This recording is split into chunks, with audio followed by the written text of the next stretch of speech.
It happened on July 1st, but these fireworks weren't for Canada Day.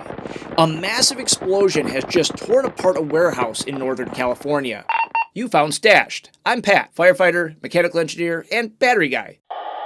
On Tuesday evening, a massive explosion ripped through a fireworks warehouse near the small town of Esparto in California.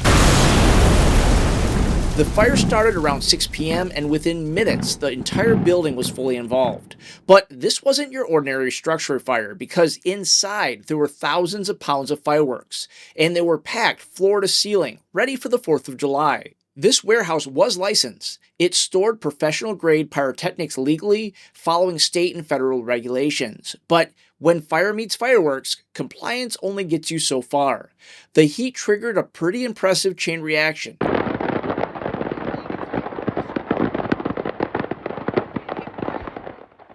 Residents miles away said it felt like an earthquake. Windows rattled, walls shook, and for a moment, people actually thought a plane crashed.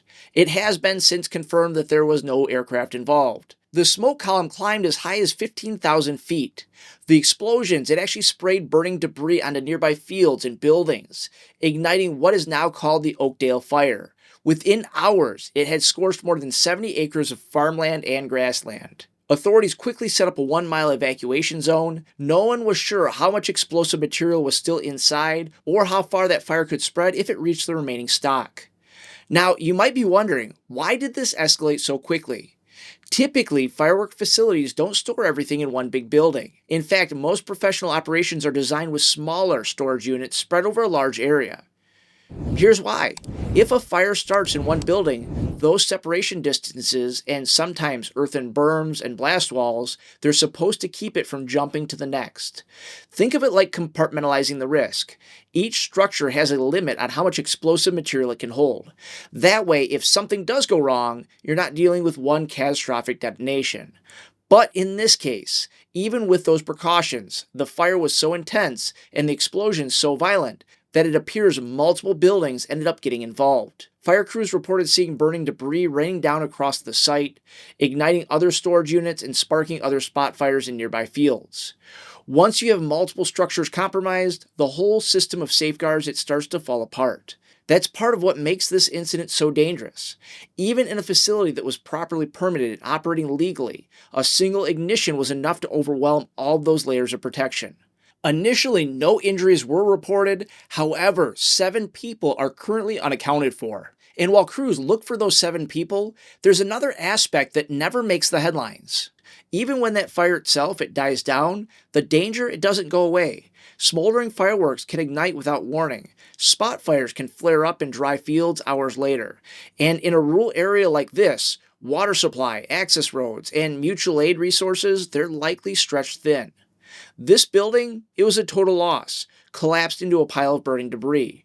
2 nearby homes were also damaged, multiple vehicles were burned, and at least one 4th of July fireworks display is now canceled because the entire inventory was destroyed.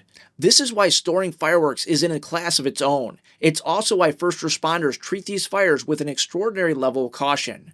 You can't just rush in the same way you might with any other commercial fire. Sometimes all you can do is set a perimeter, keep people out of harm's way, and let it burn. Sound familiar?